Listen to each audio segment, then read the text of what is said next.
اللهم صل على محمد وعلى آل محمد كما صليت على إبراهيم وعلى آل إبراهيم إنك حميد مجيد. اللهم بارك على محمد وعلى آل محمد كما باركت على إبراهيم وعلى آل إبراهيم إنك حميد. أعوذ بالله من الشيطان الرجيم بسم الله الرحمن الرحيم. তো তাহিনার ১ থেকে ৯ নাম্বার আয়াত পর্যন্ত গতদিন আমরা আলোচনা করছি। তো এটা কুইক রিক্যাপটা হলো যে এখানে এই সূরাটা মূলত আল-ওয়ালা আল-বারার বিষয়গুলা, তারপরে কাফিরদের সাথে মুসলিমদের, ইহুদিদের আ সম্পর্ক কিরকম হবে? ইহুদিদের যে একটা ট্রাইব আচ্ছা, মক্কা মক্কা অভিযানের ক্ষেত্রে একটা ছোট একটা ইনসিডেন্ট হুদায়বিয়া সন্ধির পরে এটা একটু এখানে একটু আসছে। ইব্রাহিম আলাইহিস সালামের কথা এখানে আসছে। মেইন জিসটা হলো যে হাতিম ইবনে আবি বালতাহ যে বদরের সাহাবী, উনার মক্কার মধ্যে কোনো ফ্যামিলি উনার মক্কার মধ্যে স্ত্রী সন্তান ছিল। কিন্তু উনি অন্যান্য মুহাজির সাহাবীদের মতো ছিলেন না। তো উনি চিন্তা করছেন যে মক্কার মুশরিকরা যেন একটু ফেভার করে উনার ফ্যামিলির উপরে। এজন্য মক্কা অভিযান রাসূল সাল্লাল্লাহু আলাইহি ওয়াসাল্লাম যেটা করবে, ওইটা সম্পর্কে যেন ওদের একটু জানায় দেওয়া হয়। তাইলে যেন একটু ফেভার পান। তো এইটার জন্য একটা মুশরিক মহিলা মদিনাতে গায়িকা আগে মক্কাতে গান বাজনা করতো, নাচ গান করতো। তো সে যাওয়ার পরে সে কিছু সাহায্যের জন্যই যায়। তো এখানে যে কুরাইশি ছিল, মুহাজির সাহাবীরা কিছু সাহায্য করে, আর্থিক সাহায্য, কাপড়-চোপড় দেয়। তারপর সে যখন ব্যাক করে তখনই হাতিম ইবনে আবি বালতাহ একটা চিঠিতে ওটা লিখে পাঠায়। তো রাসূল সাল্লাল্লাহু আলাইহি ওয়াসাল্লাম যখন জানতে পারে, তখন আলী রাদিয়াল্লাহু তাআলা আনহুর সাথে আরো ২ জনকে পাঠানো হয় তার থেকে চিঠি নিয়ে আসতে। চিঠি রিকভার করার পরে উমর রাদিয়াল্লাহু আনহু আসলে খুবই ক্ষেপে যায় উনার উপর। উনাকে হত্যা করতে চায়। হাতিম ইবনে আবি বালতাহকে।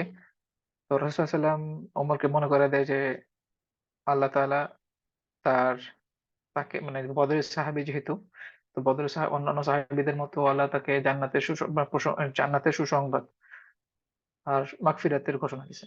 সো এখানে কিছু করা যাবে না। আচ্ছা, আজকে ১০ নম্বর আয়াত থেকে আমরা শুরু করি। হে মুমিনগণ তোমরা হে মুমিনগণ, মুমিন নারীগণ হিজরত করে তোমাদের কাছে আসলে তোমরা তাদের পরীক্ষা করে নিও।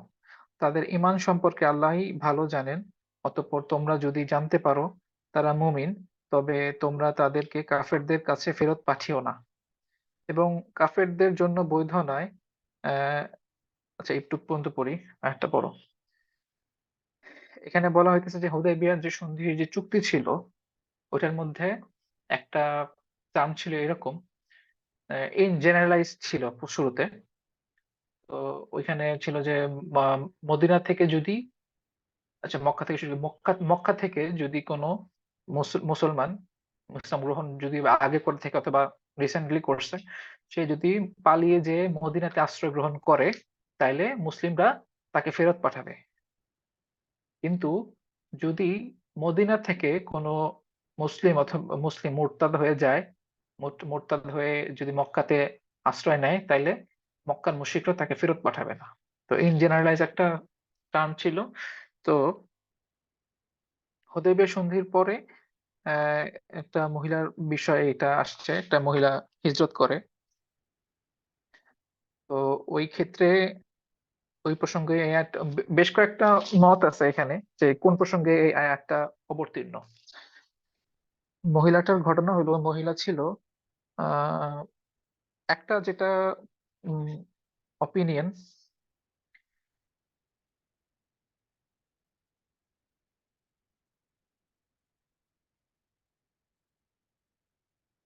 একটা অপিনিয়ন হলো যে একটা মুসলিম নারী যখন যায়, আ সাইদা নাম ছিল মুসলিম নারীটার নাম ছিল সাইদা বিনতে হারেস। তবে তার স্বামী ছিল কাফের। তো সে মুসলমান মহিলা মক্কা থেকে পালিয়ে হুদায়বিয়া রাসূল সাল্লাল্লাহু আলাইহি ওয়াসাল্লামের কাছে যায়, হুদায়বিয়ার মধ্যে। তো তার মানে ওই সময় তখন এই চুক্তিটা হইতেছিল অথবা হইছে এরপরে। তো তার সাথে তার স্বামীও হাজির হয়। তো তার স্বামী রাসূল সাল্লাল্লাহু আলাইহি ওয়াসাল্লামকে বলে, যেহেতু আমার স্ত্রী আপনাদের কাছে আসছে, সো চুক্তি অনুযায়ী তাকে আমার কাছে ফেরত দিতে হবে। তখন আল্লাহ রাসূল সাল্লাল্লাহু আলাইহি ওয়াসাল্লাম বলতেছে, এই চুক্তি শুধুমাত্র পুরুষদের বেলায়। এই কন্ডিশনটা যেটা শুধুমাত্র পুরুষদের বেলায়, কিন্তু নারীদের বেলায় সেটা না। তো নারীদের বেলায় যে এটা না, এই রাসূল সাল্লাল্লাহু আলাইহি ওয়াসাল্লামের এই কথার সত্যায়নেই আল্লাহ তাআলা এই আয়াতটা নাযিল করছেন। এইটা হলো একটা অপিনিয়ন। সেকেন্ড অপিনিয়ন হলো আল্লাহ তাআলা এই আয়াতটা নাযিল করছেন, চুক্তি হয়ে গেছে। চুক্তি হওয়ার পর আল্লাহ তাআলা এই আয়াতটা নাযিল করছেন। তো আল্লাহ তাআলা একটা সংশোধনী দিয়েছেন যে, যদিওবা তোমরা ইন জেনারেলাইজ চুক্তি করছো, বাট এটা কিন্তু মুমিন নারীদের বেলায় এটা হবে না। কারণ এখানে কিছু সেনসিটিভ বিষয় আছে। মানে আমরা যেটা একটা কমন জিনিস যে আ আ মুসলিম আ আ মুসলিম পুরুষ মুসলিম পুরুষ একজন আহলি কিতাবীকে বিয়ে করতে পারবে। কিন্তু মুসলিম নারী কখনো একজন আহলি কিতাবীর ঘরে যেতে পারবে না স্ত্রী হয়ে। এখানে একটা দিনের বিষয়ে একটা ইনফ্লুয়েন্স হয়ে যাওয়ার একটা প্রবণতা থাকে। তো কেউ যদি মুশরিক হয়, মানে কেউ যদি নন মুসলিমকে বিয়ে করে, মহিলাকে বিয়ে করে, তো স্বামীর স্বভাবগত যে ধর্ম, দিন, ওটার প্রতি আকৃষ্ট হওয়ার সুযোগ থাকে এখানে। কিন্তু একটা মুসলিম নারী যদি চলে যায় কাফিরের ঘরে, তাহলে কিন্তু ওইটা কিন্তু তার আসলে হেদায়েত থেকে দূরে সরে যাওয়ার একটা পার্মানেন্ট একটা ঠিকানা হয়ে যায়। এটাও একটা ইস্যু। তো সেকেন্ড যে অপিনিয়নটার কথা বললাম, ওটার ক্ষেত্রে যে রেওয়ায়েত আছে সেটা হলো যে উম্মে কুলসুম বিনতে উতবা, এটা ছিল বিখ্যাত সাহাবী আমর ইবনে আস-এর স্ত্রী। আমর ইবনে আস স্বাভাবিকভাবে তখন মুসলিম হয়নি। তো উম্মে কুলসুম তার ২ ভাইকে নিয়ে মক্কা থেকে পালিয়ে রাসূল সাল্লাল্লাহু আলাইহি ওয়াসাল্লামের কাছে যায়। তো রাসূল সাল্লাল্লাহু আলাইহি ওয়াসাল্লাম কাছে যাওয়ার পরে তখনই তাদেরকে ফেরত পাঠানোর শর্ত দাবি উঠে কাফেরদের থেকে।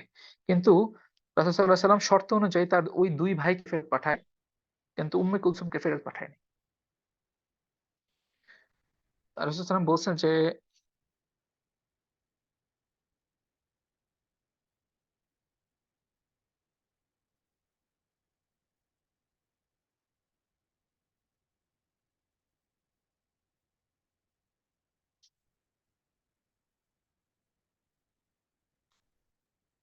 কি ব্যাপার ভাই, আচ্ছা কথা এই বলেন না কেন? কয়েকটা জিনিস দেখতে হইতেছে, প্যাচ লাগতেছে। আচ্ছা ঠিক আছে, কন্টিনিউ করি। তো এইখানে জিনিসটা ক্লিয়ার। এরপরেরটা হলো যে আ পরের আয়াতের অংশ, তারা কাফেরদের জন্য বৈধ না, এবং কাফিররাও তাদের জন্য বৈধ না। এখানে বৈধ না বলতে যে তাদের সম্পর্কে যে থাকবে না, এটার কথা বলা হয়েছে যে অমুসলিম ব্যক্তির ইসলাম এ অ অমিস কোনো অমুসলিম ব্যক্তির স্ত্রী যদি ইসলাম গ্রহণ করে, তাইলে অ্যা তার কাফির স্বামীকে সে ইসলামের দাওয়াত দিবে। আর ওই স্ত্রীর ইদ্যতের মধ্যকার ব উম আ ম মধ্যেকার সময়ের মধ্যে যদি তার স্বামী ইসলাম গ্রহণ করে, তাইলে ওই বিবাহ বলবৎ থাকবে। বাট সে যদি ওই সময়ের মধ্যে ইসলাম গ্রহণ না করে, তাইলে আ ওই আগের বিবাহ বলবৎ থাকবে না। আর এখানে তালাকেরও প্রয়োজন আসে না। কারণ এটা আসলে তালাক দেওয়ার সম্পর্ক ছিন্ন করলেই হয়। বাট এখানে যে শরীয়তের যে তালাকের প্রসিজিওর, এগুলা মেইনটেইন করতে হবে না। কারণ এখানে কোরআনের আয়াতেই এরকম আ বি বিবাহ বিবাহ বন্ধনগুলা ভেঙে দিতেছে। এইটা একটা রুলিং। তো ইদ্যতের পর সে যেকোনো মুসলিম পুরুষকে বিবাহ করতে পারবে। পরের অংশ, আর তাদেরকে তোমাদের আ আচ্ছা, তারা অর্থাৎ কাফেরগণ মোহরানা বাবদ তাদের জন্য যা ব্যয় করেছে তা তাদেরকে ফিরিয়ে দাও। এখানে যদি মুসলিম নারী হয়, আগের ঘরে আ মুসলিম নারী, কিন্তু স্বামী কাফের। তো ডিভোর্সের পরে, বিচ্ছেদের পরে তার কাফের যে স্বামী, সে তো তাকে মোহর দিয়ে বিয়ে করছে। তো মোহর দিয়ে বিয়ে করছে, এখানে কোরআনের আয়াতে যেটা বলতেছে যে মোহর দিয়ে বিয়ে করছে, তার মোহর ফিরিয়ে দিতে হবে। তো ফিরিয়ে দেওয়ার বিষয়টা এখানে আ বেশ কয়েকটা অপিনিয়ন আছে। বেশ কয়েকটা আমি দেখলাম যে ২ টা এট লিস্ট।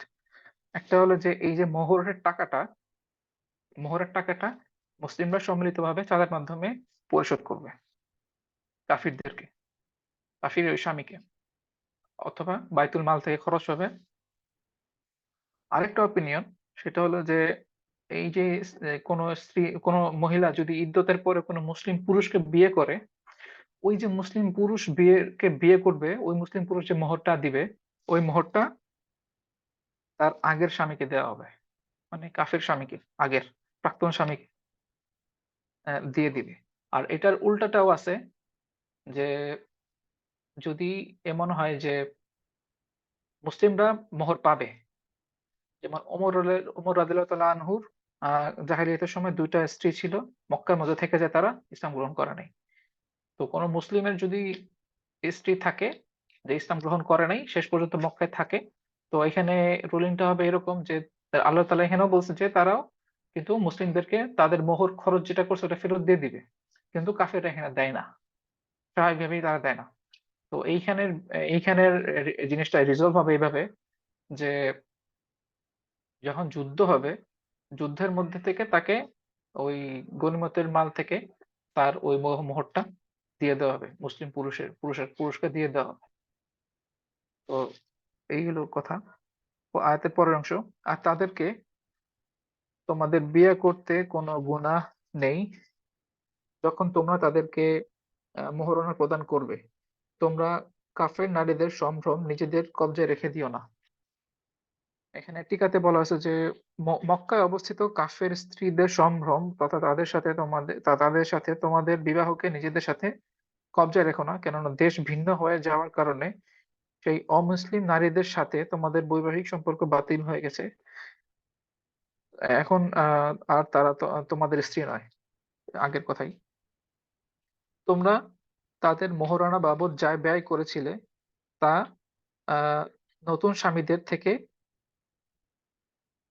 তোমরা তাদের মোহরানা বাবদ যা ব্যয় করেছিলে তা নতুন স্বামীদের থেকে চেয়ে নাও, যেটা বললাম। এবং তারাও তাদের ইসলাম গ্রহণকারী স্ত্রীদের উপর যা কিছু ব্যয় করেছিল তা নতুন মুসলিম স্বামীদের থেকে চেয়ে নাও। এটা আল্লাহ তাআলার ফয়সালা। তিনি তোমাদের মধ্যে ফয়সালা দান করেন। আল্লাহ সর্বজ্ঞ ও প্রজ্ঞাময়।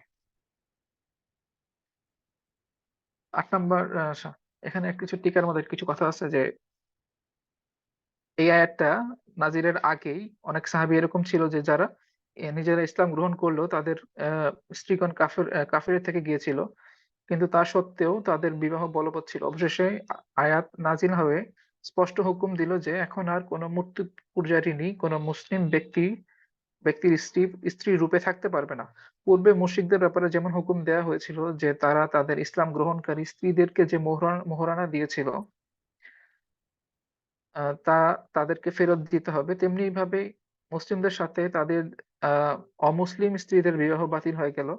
তাদের ক্ষেত্রেও একই রকম নির্দেশ দেওয়া হয়েছে। কেননা এক্ষেত্রে ইনসাফের দাবি ছিল যে মুসলিম স্বামীগণ তাদেরকে যে মোহরানা দিয়েছিল তা নতুন স্বামীগণ তা প্রাক্তন স্বামীদেরকে ফিরিয়ে দিবে।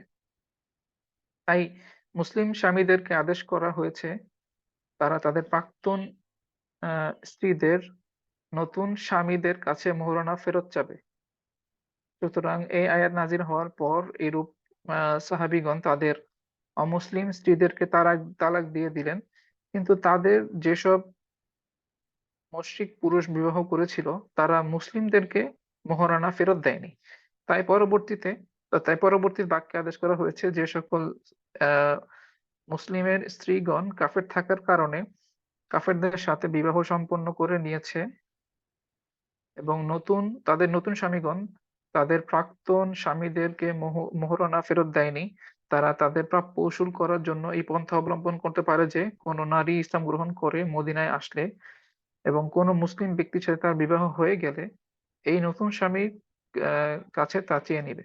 অর্থাৎ এই স্বামীর তো করণীয় ছিল সে মোহরানা তার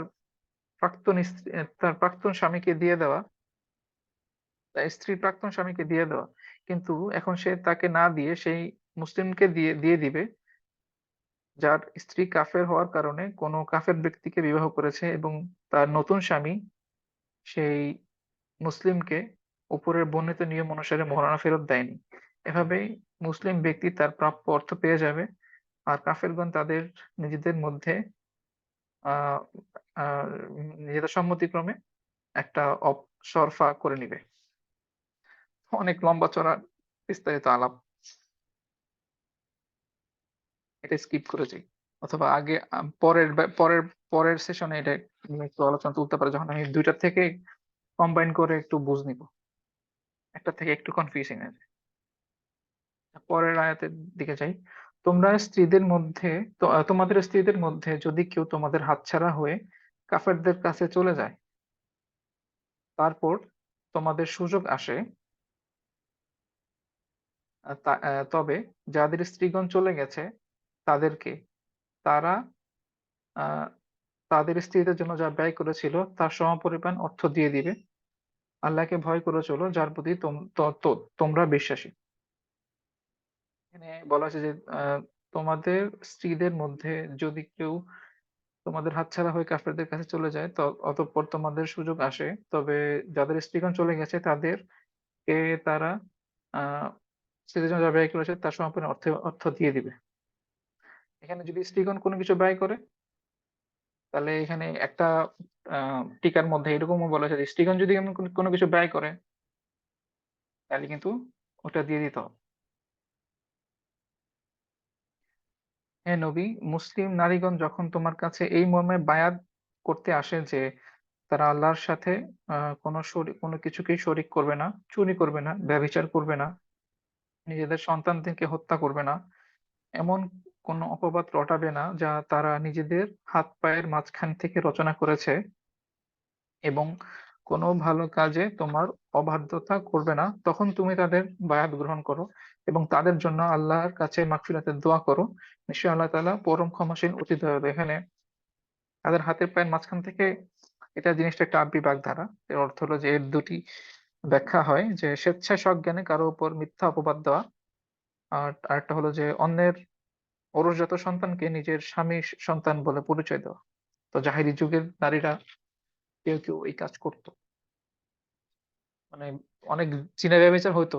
এখানে কয়েকটা ক্যাটেগরির জিনা ব্যভিচার হতো জাহেলী যুগে মক্কাতে। তো ওইটার একটা মানে রেজাল্ট এরকম যে একজনের সন্তান বাট পরিচয় দিত আরেকজনের। কারণ স্বাভাবিকভাবে অনেক সময় বুঝতে পারত না কার সন্তান। আ এই এই এইসব কারণে। আচ্ছা, এইখানে মুসলিম নারীরা যখন আসতো মদিনাতে, মক্কা থেকে যদি আ ইসলাম গ্রহণ করার পরে, তো এখানে বায়াত গ্রহণ করত যে বায়াতের কথা বলা হইছে। প্লাস এখানে আরো কিছু জিনিস এড করত। এখানে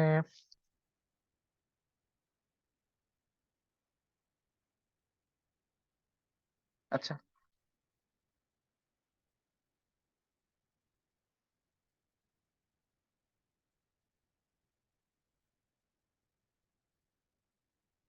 ইবনে আব্বাসের ওপিনিয়ন এ আছে যে এই বায়াত গ্রহণ করার আগে আরেকটা জিনিস সে শপথ করানো হতো। সেটা হলো যে সে আগের স্বামীর প্রতি বিদ্বেষ ও ঘৃণার কারণে মদিনায় আসে নাই। মানে মক্কায় রাখা তার মুশরিক স্বামীর প্রতি ঘৃণা বিদ্বেষের কারণে আগমন করে নাই মদিনাতে। মদিনায় কোন ব্যক্তির প্রেমে পড়েও আসে নাই। এবং এছাড়া অন্য কোন দুনিয়াবী স্বার্থের কারণেও হিজরত করে নাই। শুধুমাত্র এই হিজরত আল্লাহ আর তার রাসূলের ভালোবাসা ও সন্তুষ্টির জন্যই আ সে করেছে। তো এই যখন শপথ নিত, তারপর রাসূল সাল্লাল্লাহু আলাইহি ওয়াসাল্লাম তাকে মদিনায় বসবাসের অনুমতি দিতেন। আর যে স্বামীর কাছে যে মোহরনা মানে যে পাইছিল তো ওইটা ফেরত দেওয়ার ব্যবস্থা করতেন। তারপরে যে ওই আপনার বায়াতের বিষয়টা আসে। বায়াতের যে কন্ডিশন গুলা বলছে আয়াতের মধ্যে। শেষ আয়াত, হে মুমিনগণ, আল্লাহ যাদের প্রতি ক্রুদ্ধ তোমরা সে সম্প্রদায়ের সাথে বন্ধুত্ব করো না। তারা আখিরাত সম্পর্কে হতাশ হয়ে গেছে যেমন কাফিরগণ কবরে দাফনকৃত লোকেদের সম্পর্কে হতাশ। এখানে মানে মৃত বাপ-দাদা, আত্মীয়স্বজন, বন্ধু-বান্ধব যে কোন রকম সাহায্য করবে এ ব্যাপারে কাফেরগণ যেমন হতাশ, তেমনি তারা আখিরাতের জীবন সম্পর্কেও হতাশ। কোন মুফাসসির এই আয়াতে তর্জমা করেছে এরকম যে তারা আখিরাত সম্পর্কে সেই রকমই হতাশ হয়ে গেছে। যেমন হতাশ সেই সব কাফের যারা কবরে পৌঁছে গেছে। যেমন তাদের তো অনেক হাই হোপ ছিল বদরের মধ্যে যারা যে বড় লিডাররা মারা গেছে। তাদের ব্যাপারে তো তারা হতাশ এখন। ঠিক তেমনি ভাবেই এই জীবিত কাফের গণের গণ কাফের কাফের গণ আখিরাতের জীবন সম্পর্কে পুরোপুরি হতাশ। তো এই ছিল মোটামুটি শেষের অংশটুকু ওরকম করে ভালো মতো ডিটেইলে পড়া হয় না, জাস্ট টাচ দিয়ে গেছি। বাট কারো যদি এখানে যদি কোনো কিছু অ্যাড করার থাকে করতে পারেন। আপনারা বলতে থাকেন, আমি মিন হোয়াইল কিছু কিছু মিস হয়ে গেছে কিনা এটা আমি চেক করবো।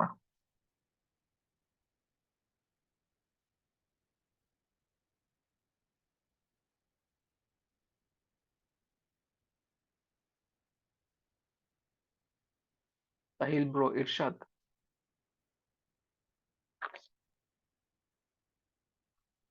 সাহেল ভাই কি আছে নাকি চলে গেছে?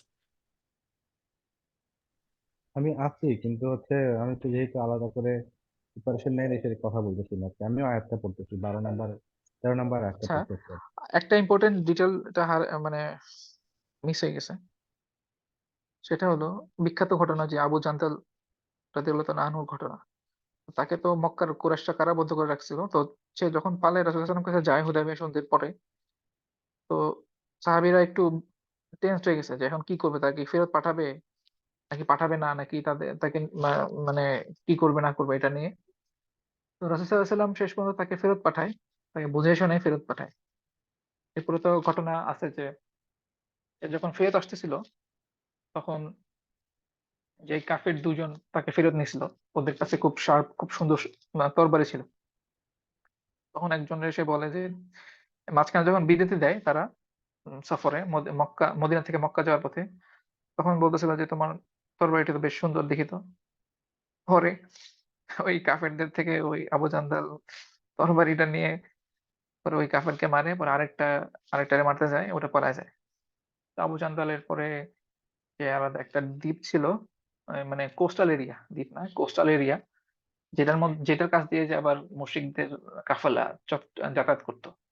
তো সে যখন ওই কোস্টাল এরিয়াতে যায়, তখন এই খবর যখন ছড়ায় পড়ে, তখন মক্কার মধ্যে কিন্তু আরো অনেক মুসলিম পুরুষ ছিল যারা কাফেরদের কাছে বন্দী ছিল অথবা কোনো কারণে হিজরত করতে পারে না। হিজরত না করতে পারার অনেকগুলো কারণ আছে। এর মধ্যে একটা তো সম্পত্তির বিষয় আছে, মানে অ্যাবিলিটি, অনেকে দুর্বল থাকতো। দুর্বলতা সত্ত্বেও অনেকে হিজরত করতে চাইছিল। একটা লোক ছিল, এক সাহাবী ছিল। অ তারপরে আরেকটা ইস্যু ছিল যে, যে রাস্তা দিয়ে যাবে যদি টের পায়, মানে সে যে যাইতেছে এরা যদি, সে যে মিসিং, এরা যদি জানতে পারে তাহলে হয়তো কি যে ২ টা ওয়ে ছিল। একটা ওয়ে রাসূল সাল্লাল্লাহু আলাইহি ওয়াসাল্লাম যেটা অ্যাডপ্ট করছে, এটা ৩ দিন অন্য দিক দিয়ে ঘুরে যেতে হয়। এটা ইউজুয়াল ওয়ে না, এটা হাইওয়ে না। বাট এই রাস্তা দিয়ে সবাই যাইতে পারে না। আ ইউজুয়ালি যারা যাইতো যে ইউজুয়াল রাস্তা দিয়ে যাইতো, তো সবার কাছে তো ঘোড়া থাকতো না। উট দিয়ে যদি যাইতো, আবার এমন হইতো যে এমন সম্ভাবনা ছিল যে মুশরিকরা এর থেকে বেশি দ্রুতগামী স্বাভাবিক ঘোড়া নিয়ে ওরে ধরে নিয়ে আসতো। এরকমও ইস্যু ছিল। তো সামহাউ যারা পালা যেতে পারছে, যখন শুনছে আবু জান্দালের ঘটনা, কাহিনী এরকম হইছে, তখন তারা আবু জান্দালের কাছে চলে যায় হুদায়বিয়া সন্ধির পরে। মদিনাতে আর না যেয়ে আবু জান্দালের কাছে চলে যায়। তখন আবু জান্দালের দল যখন ভারী হয়, তখন কিন্তু তারা মুশরিকদের কাফিলা রেইড দেওয়া শুরু করে। ওখান থেকে গনিমতের মাল নেওয়া শুরু করে। তো একটা সময় যখন রাসূল সাল্লাল্লাহু আলাইহি ওয়াসাল্লাম তাকে ফেরত আসতে বলে চিঠি লিখে, যখন হুদায়বিয়া সন্ধির চুক্তিটা আসলে ওরকম কার্যকরী আর থাকে না। তো এরপরে এটাও মানে হুদায়বিয়া সন্ধির বছর খানেক পর, ২-২.৫ বছর পরে যখন থাকে না, তখন রাসূল সাল্লাল্লাহু আলাইহি ওয়াসাল্লাম তাকে যখন চিঠি লিখে পাঠায়, চিঠি লেখায় পাঠায়, তখন ওই চিঠি পেয়ে আসলে তখন তার যাওয়ার মতো অবস্থা ছিল না। সে ডেথ বেড এ ছিল। তখন সে চিঠি বুকে নিয়ে মারা যায়। তো এই একটু ডিটেইল বাদ হয়ে গেছিল। ভাই এটা কিন্তু আবু জান্তাল না, এটা আরেকজন সাহাবী। এটা বসির এর নামে। মধ্যে তো আবু জান্দালি লেখা, কোন কোন তাফসিরে? মারিফুল কোরআন। আচ্ছা, কিন্তু এটা আমার আমার যেটা পড়ছিলাম যে ওটা আবু জান্দাল না, এটা আরেকজন সাহাবী। বসির ছিল না ভাই? আবু জান্দাল হচ্ছে সুহাইল ইবনে আমর আছে না, সুহাইল ইবনে আমর, তার ছেলে হ্যাঁ, হ্যাঁ। আবু জান্দাল। সুহাইল ইবনে আমরের ছেলে। তার এক ছেলের নাম হচ্ছে সম্ভবত আব্দুল্লাহ, আরেকজনের নাম হচ্ছে আবু জান্দাল। এখন তাদের দুইজনের মধ্যে আব্দুল্লাহ একটু চালাক ছিল, বড় ছেলে। তো বদরের যুদ্ধের সময়, ওই সময়টার আগে হচ্ছে দুজনকেই বেঁধে রাখছিল সুহাইল ইবনে আমর। তো বদরের যুদ্ধ যখন শুরু হবে, তখন বড় ছেলে বুদ্ধি করে তার বাপ সুহাইল ইবনে আমরকে বলতেছে আমিও তোমাদের সাথে যুদ্ধ করব, তোমরা যুদ্ধ করবা, আমিও তোমাদের সাথে যোগ দিয়ে মানে যুদ্ধে যোগ দিব, কারণ তোমরা যুদ্ধ করতেছো আমি সেটাতে থাকবো না, সেটা আমার মানে কনসাস মেনে নিতেছে না। তো সোহাইল ইবনে আমার খুব খুশি হয়ে গেছে, বাহ আমার ছেলেটা তাহলে আমাদের মানে মূর্তি পূজায় ফিরে আসছে। তো তাকে বদরের যুদ্ধে নিয়ে গেছে। বদরের যুদ্ধে যখনই মাঠে নামছে সাথে সাথেই ওই আব্দুল্লাহ দৌড় দিয়ে মুসলিমদের কাতারে চলে গেছে। তখন সোহাইল ইবনে আমর হচ্ছে খুব মজা মানে মানে খুব অবাক হয়েছে যে আমার ছেলে আমাকে এভাবে ঠকাইলো। একই সাথে খুশিও হয়েছে যে না আমার ছেলে মানে খুবই মানে কড়া, মানে সে হচ্ছে যেটা ডিসাইড করছে তো সেটাই ঠিক, সে হচ্ছে এত লুজ ক্যারেক্টারের না, সে ঠিক ডিসাইড মানে একটা ডিসিশন নিয়ে সেটার মধ্যে স্টিক ছিল, সেটা নিয়ে সে একই সাথে প্রাউডও ফিল করছে, আবার দুঃখ পাইছে যে সে হচ্ছে আমার ধর্মে ফেরত আসে নাই। তো যাই হোক এই ঘটনা শোনার পরে আবু জান্দাল আরো অনেক সময় মানে ইয়া হয়েছিল, কি বলে মানে আটকা ছিল। পরবর্তীতে যখন হুদাইবিয়ার সন্ধি হইলো তখন আবু জান্দাল ঠিক হুদাইবিয়ার সন্ধি যখন হয়ে গেছে ওই মুহূর্তে সোহাইল ইবনে আমর হচ্ছে হুদাইবিয়ার সন্ধিটা হচ্ছে লিখছিল। তো ফিরোজ যখন যাইতেছে তখনই আবু জান্দাল দৌড়ায় দৌড়ায় আসছে যে আমাকে তোমরা গ্রহণ করো। তখন সোহেল ইবনে আমর বলছে না আমাদের সন্ধি হয়ে গেছে, তো ওকে তুমি ফিরত চলো। তখন আবু জান্দাল কান্নাকাটি শুরু করছে, "হে মুসলিমরা তোমরা মানে আমাকে কি ফিরত পাঠাই দিবা?" এটা খুবই একটা আবেগঘন পরিবেশ সৃষ্টি হয়েছিল, সিরা পড়লে কান্না চলে আসবে। তো তখন রাসূলুল্লাহ সাল্লাল্লাহু আলাইহি ওয়াসাল্লাম বলছে যে হ্যাঁ আমাদের কিছু করার নাই, তুমি ধৈর্য ধরো, তুমি ফিরত চলে যাও। তখন সে হচ্ছে ফিরত চলে যায়। তো এরপরে আরেকজন এর কিছুদিন পরে আরেকজন সাহাবী দৌড়ায় আসে। তো তার ঘটনা, তার নামটা ভুলে গেছি, যে সে যখন আসে তখন রাসূলুল্লাহ সাল্লাল্লাহু আলাইহি ওয়াসাল্লাম বলে যে মানে সাহাবীটা পালায় চলে আসে মক্কা থেকে, তখন দুইজন মুশরিক আসে তাকে ফেরত নিতে। আবু রাফে নাকি? আবু রাফে? হ্যাঁ, আবু ভাই রাফে সম্ভবত। তো তাকে আহ, হচ্ছে বলছি রাসূলুল্লাহ ফেরত পাঠায় দেয়। তো উনি হচ্ছে ফেরত যাওয়ার পথে ওই দুইজন মুশরিককে হত্যা করে মক্কা এবং মদিনার মানে মধ্যবর্তী কোন একটা জায়গায় হচ্ছে গিয়ে একা একা থাকা শুরু করে।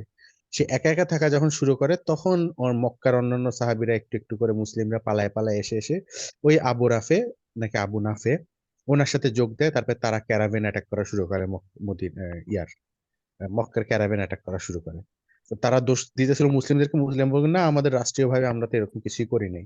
কিন্তু ওরা হচ্ছে মক্কার ক্যারাভেন অ্যাটাক করা শুরু করে, তখন তারা হচ্ছে বলে আচ্ছা ঠিক আছে ঠিক আছে যাও তোমরা, যেসব মুসলিমরা তোমরা হচ্ছে চলে যাও, মদিনার কাছে চলে যাও, আমাদের দরকার নেই আমাদের আটকায় রাখা। তো তখন তারা মানে ওই ওই জিনিসটা শিথিল করে তারা মদিনায় ফেরত চলে যায়। আর যখন মদিনায় ফেরত চলে যায় সেই সময় যাওয়ার আগ মুহূর্তে হচ্ছে আগে আগেই আবু রাফে হচ্ছে মৃত্যুবরণ করেন। এটা আবু জান্দাল না, আবু জান্দাল ভিন্ন। আবু জান্দাল মৃত্যুবরণ করে অনেক পরে। আবু জান্দাল রাসূলুল্লাহ সাল্লাল্লাহু আলাইহি ওয়াসাল্লামের মৃত্যুর পরে হচ্ছে যখন আহ যখন ইয়া পাঠায় রোমানদের বিরুদ্ধে যুদ্ধ করতে নেই, কাদের বিরুদ্ধে যুদ্ধ করতে আহ পাঠানো হয় সম্ভবত আবু বকর রাদিয়াল্লাহু আনহুর যুগে, তখন আবু জান্দালের বাপ সোহাইল ইবনে আমর, আবু সুফিয়ান তারা সবাই সেই যুদ্ধে মানে জিহাদে অংশগ্রহণ করে। সেটা অনেক পরের ঘটনা। আর আব্দুল্লাহ উনি হচ্ছে উহুদের যুদ্ধে সম্ভবত, না উহুদের যুদ্ধে না, পরবর্তীতে কোন একটা যুদ্ধে জানি মৃত্যুবরণ করেন। এই আর কি। আজকে শর্ট টাইমে প্রিপারেশন নিতে যে একটু লেজে গোবর হয়ে গেছে। তবে আচ্ছা এখানে আচ্ছা। কিন্তু না, একটা বিষয় যে ওই আগের দিনে যে আলোচনা হয়েছে ওখানে যেহেতু মানে একটা সম্পর্কে বিচ্ছেদের মানে মানে ওই যে বা- বা- ভালোবাসার একটা সম্পর্ক না রাখা, মোটামুটি লিটারেলি তো বলা যায় যে আসলে সম্পর্ক ছিন্ন করাই ওদের সাথে। এটা ওটা কিন্তু ইহুদিদের সাথে ছিল, মুশরিকদের সাথে ছিল। আর এখানে এই এই এই অংশে সম্পর্ক ছিন্ন করা হয়েছে কিন্তু যাদের কিছু মানে মানে কি বলে পিছুটান রয়ে গেছিল, অথবা পিছুটান হইতে পারে মুসলিম পুরুষ যাদের স্ত্রী রয়ে গেছে কাফের অবস্থায়, তাদেরকেও তাদের পিছুটান ভেঙে ফেলা হয়েছে তালাকের মাধ্যমে। এরপরে সেকেন্ড হলো যে মুসলিম নারী কিন্তু যাদের স্বামী মুশরিক।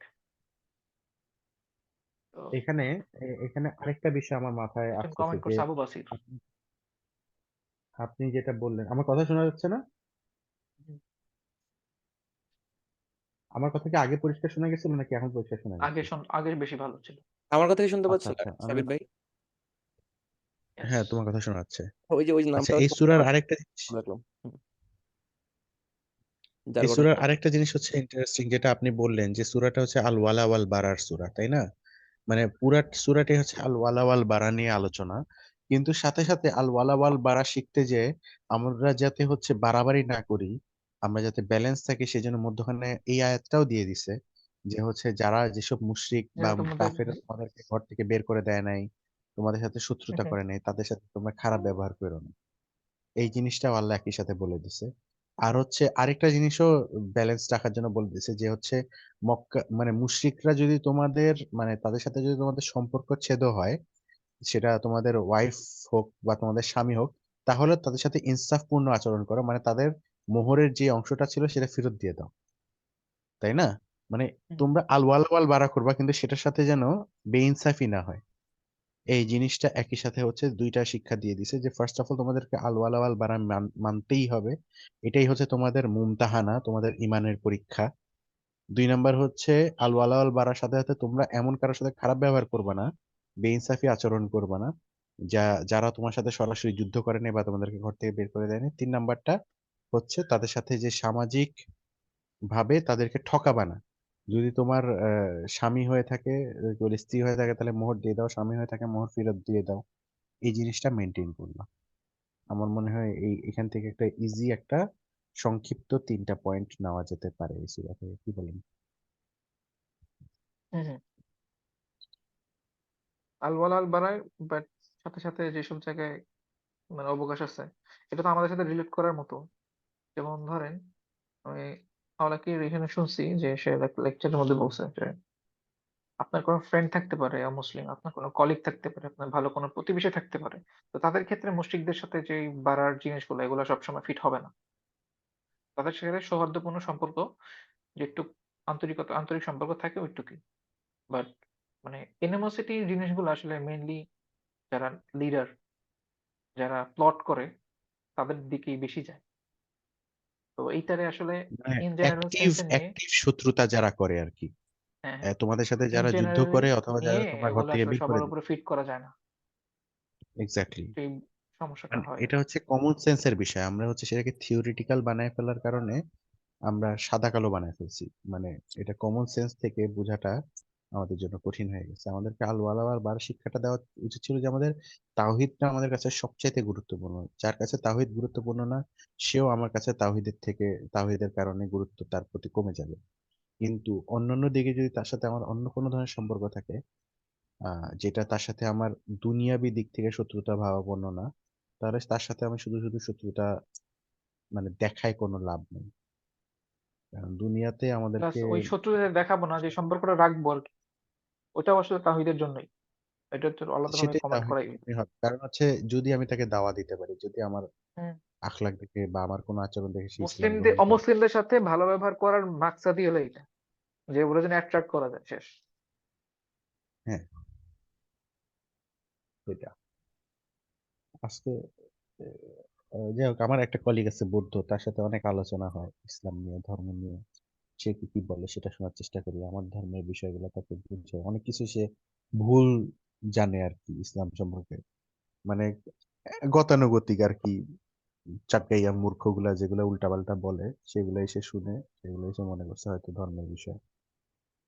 তো আমি তাকে কখনো হচ্ছে সরাসরি দাওয়া দিই না বা ফোর্স করি না, বা তাকে বুঝতে দিই না যে আমি তাকে হচ্ছে কনভার্ট করার চেষ্টা করতেছি বা বা আমার সেই নিয়ত আছে। কিন্তু আমি চেষ্টা করতেছি আর কি ঘুরায় ফিরায় বিভিন্ন ভাবে ইন্টারেস্টিং করে তোলা, যাতে সে ইন্টারেস্ট পায় যে আচ্ছা আর কি আছে, আর কি আর কি। এখন আল্লাহ ভালো জানে সেটা কোনটা হিকমতপূর্ণ বেশি।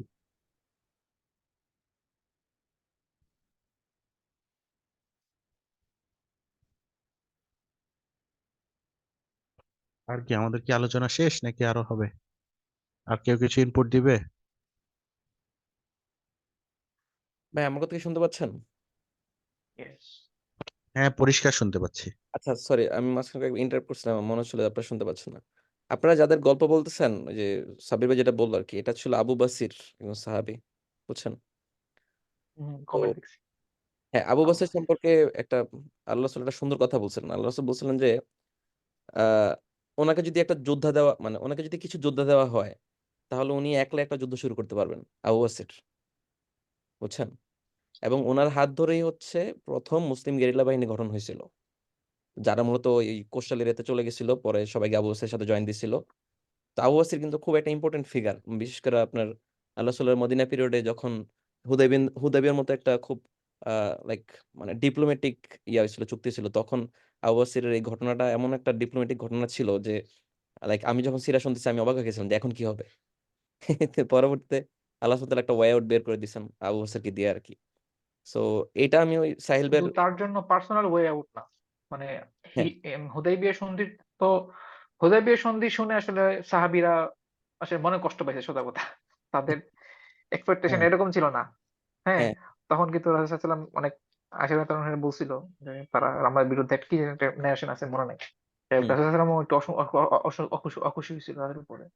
কিন্তু এটা কিন্তু তার মাধ্যমে দেখা গেছে যে যদিও বা মুসলিমদের পক্ষে অনেক কিছু যায় নাই, কিন্তু হুম। ইভেনচুয়ালি ১-১.৫ বছর পরে দেখা গেছে যে সবই মোটামুটি মুসলিমদের পক্ষে আসছে। আল্লাহর ওরকম করে প্ল্যান হুম ছিল।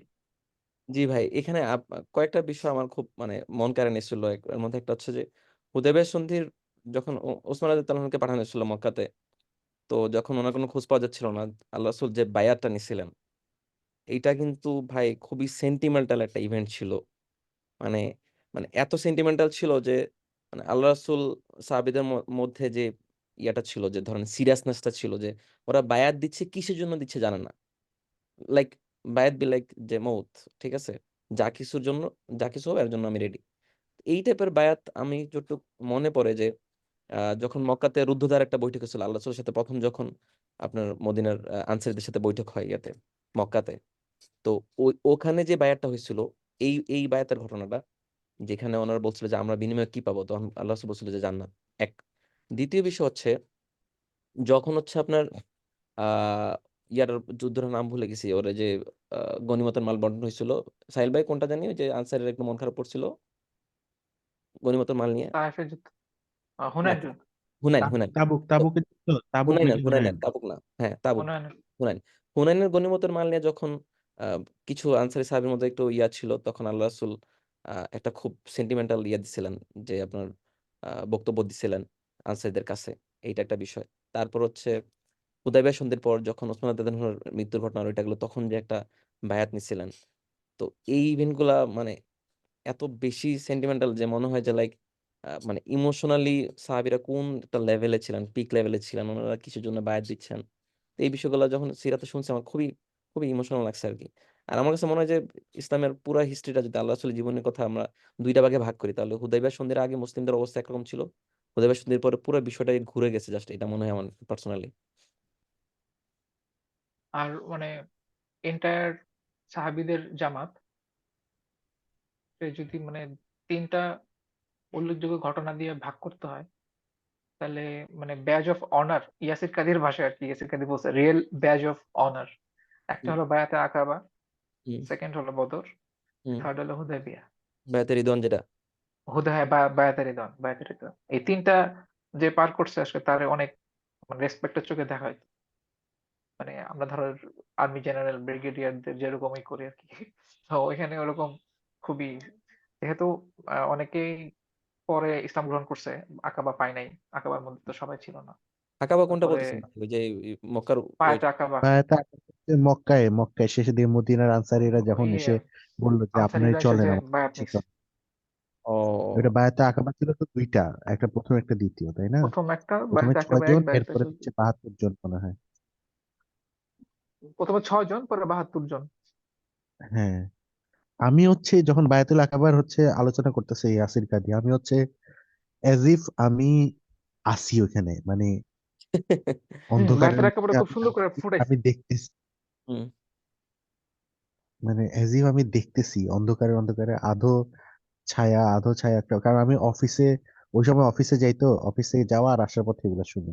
সেম তো ভাই। আমি হচ্ছে ভোরবেলা একটার অন্ধকার অন্ধকার কুয়াশার মধ্যে যাইতেছি, জুবুথুবু হয়ে, আর হচ্ছে মনোযোগ দিয়ে শুনতেছি, হুম, মানে অ্যাজ ইফ এই অন্ধকার অন্ধকার কুয়াশার মধ্যে আধো ছায়ার মধ্যেই আকাবার বায়াতটা হচ্ছে, আমি সেখানে আসি, আমি হচ্ছে মানে উকি ঝুঁকি মেরে দেখার চেষ্টা করছি যে কি হচ্ছে, একজন একজনের হাতে হাত দিচ্ছে, তারপর আরেকজন আবার হাত ছড়ায় দিচ্ছে, বলতেছে এই তোমরা কিন্তু খেয়াল করো, এখানে মানে বায়াত দিয়ে দিলে কিন্তু সবাই তোমাদের সাথে যুদ্ধে লেগে যাবে। তখন আবার বলছে এই ছাড়ো, তোমার হাত ছাড়ো, আমরা বায়াত দিব, আচ্ছা আমরা কি পাবো বলেন? বলছে আল জান্নাহ, বলছে হাত দেন তাড়াতাড়ি, জান্নাতে যাবো তারা। মানে ভাই মানে মানে কি মানে মানে ফিলিংটাই একটা অন্যরকম, একটা মানে পরিবেশটাই কেমন জানি একটা, হ্যাঁ, কি বলবো, যেমন ওই যে ড্রিমি বায়াত ড্রিমি একটা করানোর সময় তবে আল্লাহ এখানে ছিল না যে ইন্টারেস্টিং বিষয় দেখেন যে বায়াতে আকাবার মধ্যে যারা আসছে, রাসূল সাল্লাল্লাহু আলাইহি ওয়াসাল্লাম কিন্তু আগের ৩, ৪, ৫, ৬ বছর কিন্তু চেষ্টা করে গেছে, হাজিদের বলছে তারে হুম, প্রোটেকশন দিতে, তার শেল্টারের ব্যবস্থা করতে। কিন্তু রাসূল সাল্লাল্লাহু আলাইহি ওয়াসাল্লাম কিন্তু অ্যাপ্রোচ করছে, ইয়ে থেকে দিত যেহেতু শুনছেন, সে কিন্তু অ্যাপ্রোচ করছে হলো মানে বড়, বড় গোত্রগুলার কাছে। হুম, কিন্তু আল্লাহ রাসূল সাল্লাল্লাহু আলাইহি ওয়াসাল্লাম যখন আচ্ছা, আউসদের, আউস নাকি খাজরাজদের সাথে দেখা হয়েছিল ১ম এ। খাজরাজ? আচ্ছা, আচ্ছা, খাজরাজ? হ্যাঁ, খাজরাজের ছোট মানে কয়েকজন? ৬ জন নাকি এরকম একটা টিম। জাস্ট হ্যাঁ, রাসূল চার সাল্লাল্লাহু পাঁচ আলাইহি ওয়াসাল্লাম জন। দেখা, হ্যাঁ, দেখা হইছে। এই যে জাস্ট ইসলামের টুকটাক কিছু কথা বইলা সে রাসূল সাল্লাল্লাহু আলাইহি ওয়াসাল্লাম অন্যদিকে অন্য অ্যাপ্রোচ এ গেছে আরকি। তো ইনটেনশন ওরকমও ছিল না যে রাসূল সাল্লাল্লাহু আলাইহি ওয়াসাল্লামকে তারা অ্যাকসেপ্ট করবে। এখানে কিন্তু আল্লাহ তাআলা ওই যে ওদেরকে একটা পাত্তা দেন নাই রাসূলুল্লাহ সাল্লাম, এবং তারা কিন্তু রাসূলুল্লাহর হাতে ইসলামও গ্রহণ করেনি তখন। যখন আল্লাহ রাসূল সাল্লাল্লাহু আলাইহি ওয়াসাল্লাম তাদেরকে দাওয়াত দিছিলেন হ্যাঁ, তখন তারা কিন্তু এক্সপেক্টই করে ইসলামও নাই। গ্রহণ বা করে। আল্লাহ কিসের ভিতর থেকে কি নিয়ে আসছে। রাসূল সাল্লাল্লাহু আলাইহি ওয়াসাল্লাম যেখানে তারাই হচ্ছে গিয়া আশাই করে নাই এখানে। হ্যাঁ, হ্যাঁ, হ্যাঁ, মানে আল্লাহ প্ল্যান আসলেই করছে আরকি। রাসূলুল্লাহ এক্সপেক্ট করছিলেন যে হচ্ছে হয়তো বা ইয়েমেনের, কারণ তাকে দেখানো হয়েছিল যে হচ্ছে অনেক খেজুর বাগান। তো উনি ভাবছিলেন যে হয়তো ইয়েমেনের হয়তো আমি যাব, কিন্তু এটা বলতেছে যে না না এটাই মদিনা ছিল সেটা, মানে উনি ওদেরকে পাত্তাও দেন নাই তেমন একটা। পাত্তা দিয়েছেন মানে তাদেরকে দিনের দাওয়াত দিয়েছেন, কিন্তু ওনাদের থেকে এক্সপেক্ট করেননি, শুধু দিয়ে আশা চলে করে নাই গেছেন। কোন কিছু। হ্যাঁ, মানে মেজর মেজর ফিগারদেরকে চেষ্টা করছিলেন, কিন্তু তারাই হচ্ছে পরবর্তীতে নিজেরা নিজেরা আলোচনা করে দেখলো আরে আসলেই তো এটা তো ভালো জিনিস। তো পরের বছর আসলো, এসে বললো যে আমরা ইসলাম গ্রহণ করছি। তখন তারা ছিল মনে হয় যে ৫ জন, সম্ভবত খাজরাজের ২ জন সম্ভবত আউসের ছিল। তারপরে তারা ফেরত যেয়ে আবার সবাইকে দাওয়াত দিয়ে ৭২ জন চলে আসলো। আর ৭২ জন যেহেতু আকাবায় আসছে, তার মানে হয়তো বা আরো ৩ × ৭ = ২১, হয়তো ২০০ ২৫০ জন হয়তো বা মদিনায় তখন অলরেডি মুসলিম, তাই না? কারণ সবাই তো আর হজ করতে আসে না, আসছে তো অল্প কয়েকজন মুসলিম, বাকিরা হয়তো অলরেডি ইসলাম গ্রহণ করে মদিনাতে আছে। মানে কি একটা পরিবেশ, সুবহানাল্লাহ। আজকে ইয়াসের কাদির শুনতেছিলাম, ওই যে মসজিদে নববী বানানোর যে ঘটনা, মানে ওইটার গঠন করার যে ঘটনা, সেটা আজকে আলোচনা করতেছিল ইয়াসের কাদির। আমি মদিনা সন্ধিতে চলে আসছি। মানে মদিনা কি বলে রে সনদ। মদিনা মদিনা সনদে সনদে আসছে, তার আসছি। মানে আর ১ পর্ব পরে হয়তো বা আসবে। বেশি দূরে না, ধরে ফেলছে। হ্যাঁ, হয়তো বা কালকে পরশুই হয়তো এটা পাবো। উফ, কি যে ভাল লাগতেছে পুরা সিরা শুনতেই ইয়াসির কাদির। ওই যে আমি আর এটাই ওই করব, রাওয়ালিবাট্টা যেটা শুনছেন? আমি ১ মাস পরে জয়েন জগলু বললো যে এটা শেষ করে ট্রিপল একটা শুনবো আর কি, তাহলে কাটাকাটি হয়ে যাবে। আমি ভাই ওসমান শুনতেছি। ওসমান রাদিয়াল্লাহু শোনার পর ইনশাআল্লাহ আলী শুনে তারপর লাইফ অফ প্রফেট শুনবো। আই ট্রিপল আই এর তারপর ইনশাআল্লাহ আবার সিরা ইয়াসির কাদের সিরাটা শুনবো আর কি। সিরা শুনে শুধু তথ্যবহুল করার জন্য বিষয়টা আর কি। আর আরেকটা বিষয় আমি জাস্ট মনে আসলে বলেই, এটা হচ্ছে আমি যখন সিরা শুনতেছিলাম ট্রিপল এরটা, তখন আল্লাহ রাসূল মদিনা যাওয়ার যে আরেকটা ডাইমেনশন ছিল যে ওনাদের একটা নেতা লাগতো, নেতৃত্ব লাগতো, এটা কিন্তু আই ট্রিপল এ ওনার আলোচনায় বলে নাই। সো আমি যখন এটা আচ্ছা, আচ্ছা, রেইনড্রপস এর ওসমান রাদিয়াল্লাহু শোনার সময়, তখন হচ্ছে ওই বাংলা আলোচনাটার মধ্যে আসছিল যে কেন হচ্ছে আল্লাহ রাসূলকে ওনারা মদিনায় নিয়ে গেল। আমি এটা শুনে জাস্ট অবাকই হইছিলাম। কারণ তখনো পর্যন্ত ওই যে বায়াতুল আকাবার কথা যেটা বলছেন আপনারা, এইখান পর্যন্ত কিন্তু এই আলোচনাটা আসে নাই যে অ্যাকচুয়ালি মদিনার একজন নেতা লাগতো, মানে আওস আল খাজরাজের মধ্যে ঝামেলা হয়ে আচ্ছা। যাওয়ার নেতা মারা গেছে। আমি একটু হুম, অবাকই হচ্ছিলাম যে আসলে এই ডাইমেনশনও ছিল। এটা এটা আবার ইয়াসির কাদি খুব ডিটেলস ইয়াসির আলোচনা কাদি করছেন। শুরুর দিকেই বলছে এটা। হ্যাঁ। হ্যাঁ, মানে কথা হচ্ছে মদিনার ইহুদিরা কেন মদিনাতে আসছে, হুম, আওস আল খাজরাজ কেন, আওস আল খাজরাজ কিভাবে ইয়েমেন থেকে মদিনাতে আসছে, এরপরে তাদের পরবর্তী হিস্ট্রি, এরপরে কেন হচ্ছে তারা একটা নেতা দরকার ছিল, তারপর হুম, নেতা খুঁজতে খুঁজতে কিভাবে রাসূলুল্লাহর প্রতি তারা আকৃষ্ট হইলো, এবং হুম, মানে কিভাবে মদিনাতে মানে মক্কায় রাসূলুল্লাহ সাল্লাল্লাহু আলাইহি ওয়াসাল্লাম এই ১৩টা বছর থেকেও, যেখানে একশো জনও হয়তো ইসলাম গ্রহণ করতে পারে নাই, হুম, ১০০-১৫০ জন, সেখানে মাত্র ১ বছরের মধ্যে কিভাবে ২০০-২৫০ জন ইসলাম গ্রহণ করে ফেলছে হুম, মদিনাতে। এটা কেন হয়েছে? কারণ হচ্ছে তার আগে আউস খাজরাজের যুদ্ধে মানে সমস্ত যারা বড় বড়রা ছিল, বুড়া বুড়া ধামড়া গুলা, হুম মানে উম সেগুলা সবগুলা মইরা ভূত হয়ে গেছে। ট্রেনে যেগুলো জুয়ান জুয়ান গুলা ছিল তাদের হচ্ছে তারা মেন্টালিটি ওপেন ছিল, তারা আর চায় নাই যে এই একই যুদ্ধ আর চালাবে। তো তারা হচ্ছে ওপেন টু নিউ আইডিয়াস ছিল। আচ্ছা এই কারণে তারা হয়তো বা ইসলামটা সহজে গ্রহণ করতে পারছিল। তো এই নিয়ে বেশ মানে আলোচনা খুবই ডিটেলস ছিল। আর ইয়াসির কাদের আরেকটা বললো যে মদিনা শুরুতে কিন্তু মানে পপুলেটেড ছিল না, সেখানে মানুষজন থাকতো না। সেখানে মদিনার প্রথম অধিবাসী হচ্ছে এই ইহুদিরা, বনু কুরায়দা, বনু নাযির আর বনু কাইনুকা। এরা তিনজন হচ্ছে, তিন দল নাকি হচ্ছে প্রথম মদিনার অধিবাসী। এরা ইয়েমেনের অঞ্চল থেকে আসছিল। এর পরবর্তীতে আরো কয়েকশো বছর পরে হচ্ছে ওই আউস আল খাজরাজ ইয়েমেন থেকে মদিনাতে আসছে পরবর্তীতে। মানে মদিনার আসল অধিবাসী নাকি ছিল ইহুদিরাই, এরপরে আউস আল খাজরাজ আসছে। আউস খাজার খাজার যে কি কাহাতানি বলছে না? কাহাতানি, হ্যাঁ তারা কাহাতানি। আর ওরা যারা আরবের হেজাজের বাকি আরবরা ছিল হচ্ছে আদনানি। আদনান। ইয়েমেন হচ্ছে কাহাতানি, আর আরবের হিজাজের বাকিরা সবাই হচ্ছে আদনানি। কিন্তু আমি একটা ওরা লিঙ্ক বুঝিনি। এটা হলো হুম। সে ডেসক্রাইব এইদিকে যায়ও নাই, সেটা হলো রাসূলুল্লাহ সাল্লামের কাজিন কিন্তু ছিল, মানে তার কিন্তু ওই যে বড়মার গোত্রের এটা কিন্তু মদিনাতে ছিল। তাইলে হ্যাঁ, বড়মার গোত্রের তারা কেমনে কাহাতানি থেকে আসলো? কারণ মানে কারণ কাহাতানি হচ্ছে থেকে আসছে সমস্যা নাই, বাট তার তার বড়মার পরে যে ওদিকে ছড়াইছে এরকম। না না, কারণ হচ্ছে আহ ইয়া আহ আহ, আব্দুল মুত্তালেব, আব্দুল মুত্তালেব তো আব্দুল মুত্তালেবের বাবা হিশাম, সে সে হচ্ছে মদিনা থেকে কি বলে মক্কা থেকে মদিনাতে গেছিল। মদিনাতে যে একটা মহিলার প্রেমে পড়ে, তো তাকে বিয়ে করে। তাকে বিয়ে করার পরে হ্যাঁ, ওই তার যে সন্তান এই হয়। মহিলার কথাই বলতেছি। মানে এই হ্যাঁ, মহিলা তাহলে কাহাতানি ছিল, মানে হ্যাঁ, এই মহিলা এমনি এমনি কাহতানি ছিল। যে মিলছে। হ্যাঁ হ্যাঁ, এই মহিলা কাহতানি ছিল, তার মানে আব্দুল মুত্তালেব হইলো গিয়া আদনানি আর কাহতানি মিক্স। মানে এটা একটা মানে ব্রিজে হয়েছে আর কি, এখানে বুঝতে পারছি। এটা ব্রিজ হয়েছে, আদনানি আর কাহতানি ব্রিজ হয়ে গেছে হচ্ছে আব্দুল মুত্তালেবের মাধ্যমে। হিসাম হিসাম। হ্যাঁ, হিসাম হিসাম হিসাম তো বিয়ে করছে। আর জন্ম হয়েছে তো আব্দুল মুত্তালেব, আব্দুল মুত্তালেবের মধ্যে কাহাতানি আর হ্যাঁ, আব্দুল আদনানি মুত্তালিব। রক্ত ছিল। এটা হচ্ছে ঘটনা। তো সেখান থেকেই হচ্ছে গিয়ে রাসূলুল্লাহ সাল্লাল্লাহু আলাইহি ওয়াসাল্লাম জন্মগ্রহণ হয়েছে ওখানে, তার মানে তার গায়ের মধ্যে শরীরেও হচ্ছে কাহাতানি আর আদনানি রক্ত আছে। মানে এখানে মিক্স হয়ে গেছে আর কি জিনিসটা। পরে মদিনাতে যখন ঢুকবে, যখন ওই যে গাছের উপর থেকে একটা ইহুদি দেখতেছিল না, তো এই জিনিসটা আমার কাছে হ্যাঁ হ্যাঁ, খুবই মজার লাগছে, মানে মজার লাগছে, ইমোশনালও লাগছে আর কি। যে তোমাদের ইয়া রাজা চলে আসছে। ইউর কিং ইজ কামিং, হ্যাঁ হ্যাঁ হ্যাঁ, ইউর কিং হ্যাজ কেম। মানে সেও এক্সাইটেড, সে ইহুদিও এক্সাইটেড, এই তোমাদের রাজা চলে আসছে, তোমাদের রাজা চলে আসছে, কত মজা। তোমাদেরকে বাইর করতে আসছে, তোমাদের রাজা তোমাদেরকে খেদাবে এখান থেকে। তারা তো তখনও জানতো না তারা তো খেদাইতে আসছে। উফ, কি ঘটনা! ও এত যে মজা লাগতেছে প্রতিদিন, খালি অপেক্ষা করি যে রাতে ঘুমাইলে সকালে ঘুম থেকে উঠে অফিসে যাওয়ার পথে হচ্ছে কি এটা শুনবো। ভাই ঘুমানোর সময় আমি শুনলে শুনি, কিন্তু আবার দশ রাতে মিনিট পর বাচ্চাদের ঘুমায় নিয়ে না। থাকার সময় তখন শুনি, আবার বাইরে গেলেও শুনি। আমি সিরা শুধুমাত্র রাখছি অফিসে যাওয়া আসার শোনার সময়। খালি আমি ঠিক করে রাখছি খালি যাওয়া আসা শুনবো, মানে 40-40 মিনিট থাকে, যেতে আসতে 40 মিনিট, ওই সময়টাতে আমি খালি সিরা শুনবো আর কিচ্ছু শুনবো না। এরকম করে করে গত 1 মাসে আমি হচ্ছে এই যে 25-26টা পর্বে চলে আসছে আর কি। আর মাশাআল্লাহ। স্পিড বাড়ায় দিছি বাট বেশি বাড়াই নাই, যাতে মনোযোগ দিয়ে শুনতে পারি।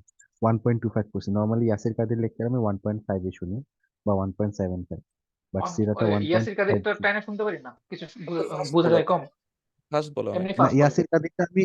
ইয়াসির কাদিরটা ইউজুয়ালি আমি অনেক টেনে শুনি, মানে 1.5 1.75 শুনি।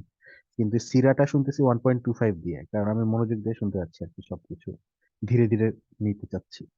আর ওয়ান দিলে আমার মনে হবে যে আমি ইয়াসির কাদির কোনো লেকচার ওয়ানে শুনে অভ্যস্তই না। ইনফ্যাক্ট আমাকে যদি ওয়ান দেন তাহলে মনে হবে যেন ইয়াসির কাদি হয়তো বা নাউজুবিল্লাহ, মানে কেউ মাতাল হয়ে গেলে যে ধীরে ধীরে কথা বলে না, একটা একটা শব্দ মনে হয় যেন এরকম ভাবে কেউ কথা বলছে। আমি মানে খুবই বিরক্ত হব। আমি সবসময় 1.5 1.75 শুনি, আর এখন 1.25। এটা আব্দুল কাইম হচ্ছে এটা শুনে দেখেন তাহলে বাংলা, ওটা 2 দিয়ে শুনতে আব্দুল হবে। আমি আমাদের মনজুর ইলাহিরটা মনে হয় 3-4 শোনা লাগবে তাহলে। মানজুর সিরা করছে? মনজুর ইলাহির যে কোনো লেকচারার, উনি ও আচ্ছা, এত ধীরে ধীরে একটা তাহলে তো কথা শব্দ আকরাম বলে। জন বিন আব্দুল সালাম একটা 5 দিয়ে শুনতে হবে। শুনছেন ওনার লেকচার? দরকার নাই।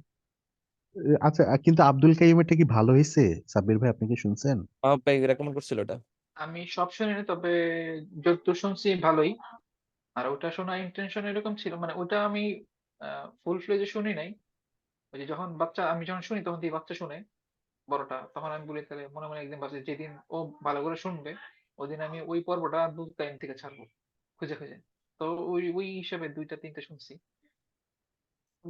হ্যাঁ, ভালো মোটামুটি, যেমন আমাদের প্যারেন্টসদের জন্য ভালো, যারা এগুলো রীতি আচ্ছা ইউজ টু আচ্ছা, না, তারা খুব ইয়াসির কাদির আরামসে লেভেলের তো একদম ভালো শেষ না, করতে তাই পারে। না?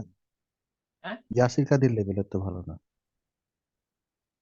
ইনফরমেশন আছে, বাট ইয়াসির কাদির মতো অ্যানালাইসিস না। ইনফরমেশন ওইটাও আচ্ছা, আছে, আমার তবে ইয়াসির আপাতত কাদিরটা প্রাইমারি বেশি টার্গেট হচ্ছে ডেপথ। ইয়াসির কাদিরটাই শেষ করা আর কি। আমি হচ্ছে ইনশাল্লাহ, আল্লাহ যদি আমাকে মানে দেয়, তাহলে অন্ততপক্ষে জীবনে ইয়াসির কাদের আর ট্রিপলেটটা 2বার করে শোনা উচিত। মানে অন্তত এটা শেষ পক্ষে করে 2বার ত্রিপলিশন দুবার। তবে তা আমার ভাই সেকেন্ড শুনতে টাইম। থাকা উচিত ভাই, শুনতে থাকা উচিত একবার, মানে আমি শেষ তো করা হচ্ছে উচিত। সিরা হচ্ছে পড়াতে অভ্যস্ত। আমি তো লাইফে খালি প্রত্যেক বছর বা 2 বছর অন্তর অন্তর একটা করে সিরা পড়ি। তো এবার হচ্ছে গিয়ে শোনাতে মনোযোগ, যেহেতু পড়ার সময় তেমন নেই। তো হচ্ছে ইয়াসির কাদিরটা শেষ করে ইনশাল্লাহ একটা ব্রেক নিয়ে ট্রিপলেটটা শুনবো, এরপর আরেকটা ব্রেক নিয়ে আবার ইয়াসির কাদির, এরপর আরেকটা ব্রেক নিয়ে আবার ট্রিপলেট। এইভাবে এইভাবে সাহেল ভাই, তবে এটা মধ্যখানে আমার সাথে হয়েছে, এটা আপনার আপনাদের সাথে কিরকম জানি না। তবে সিরাতের বই পড়ে যতটুকু না আমি তো মনে বুঝি যে সেটা এই লেকচার সিরিজ শুনে আরো বেশি পাওয়া গেছে। দুইটার মধ্যে 2 রকমের পাচ্ছি আর কি। আমি একটা বা আরেকটা দিব না। আমি হচ্ছে সিরাটা, আমি একাধিক বই পড়ছি দেখে আমি লেকচারে মজাটা বেশি পাচ্ছি। কারণ হচ্ছে আমি মানে ওভারঅল সিনারিওটা বার্ডস আই ভিউতে থেকে রাখতেছি।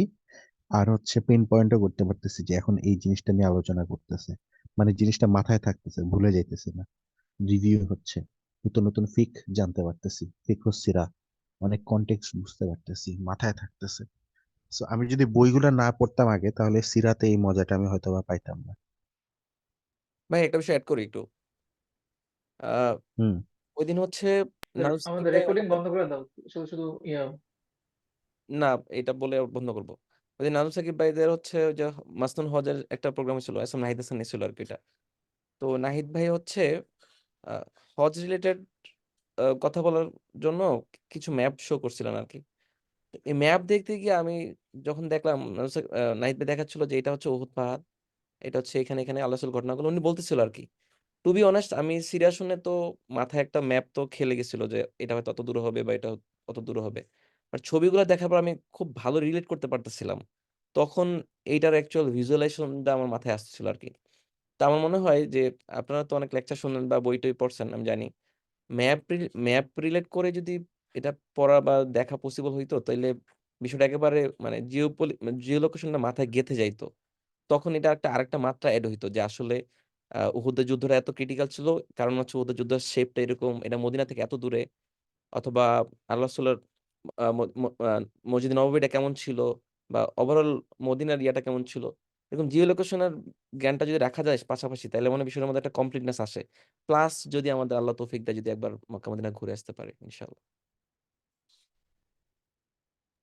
ওই যে ইউটিউবে একটা চ্যানেল আছে না, কিংস এন্ড জেনারেলস, সেখানে তো হচ্ছে যে মানে যুদ্ধগুলো এভাবেই দেখায়।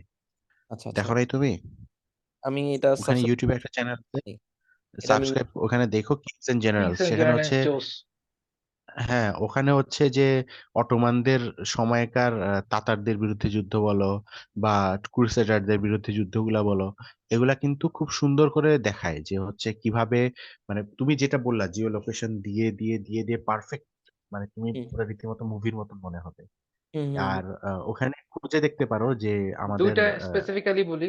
বদর এ, যুদ্ধ, উহুদ যুদ্ধের আলোচনাগুলো এখানে আছে নাকি, বা ওইরকম আরো দুই মামলুকের একটা যুদ্ধটা চ্যানেল। দেখো, মামলুকেরটা। হ্যাঁ, মামলুকের আর যুদ্ধ আছে, সেখানে ওখানে আছে। আর মনে হয় তারপরে আরেকটা চ্যানেল আছে পার্সিয়ানদের ইউটিউবে, এটা এগেনস্টে যেটা ফলো ওইটা করো। বলিস। আর একটা চ্যানেল আছে ফলো করে ইউটিউবে, নাম হচ্ছে মুকাদ্দিমা, আল মুকাদ্দিমা। ঠিক আছে, এটা একটা দুইটাই সাবস্ক্রাইব পাকিস্তানি করা। ছেলে। ওইটা আমার খুবই ফেভারিট একটা চ্যানেল। ওখানে পাকিস্তানি ছেলেটা খুবই সুন্দর করে মানে অনেক কিছু মানে দেখায় আর কি। তো ওইটা ফলো করতে পারো, হিস্ট্রি রিলেটেড। ওকে ভাই, ওই ইয়াসের কাজটা শেষ করে ইনশাল্লাহ আমি ভিজুয়াল গুলো দেখবো আর কি, আগে শুনি তারপর তাহলে ভালো রিড করতে পারবো। ওকে ওকে। তাহলে আজকের মতো এখানে শেষ করি আমরা।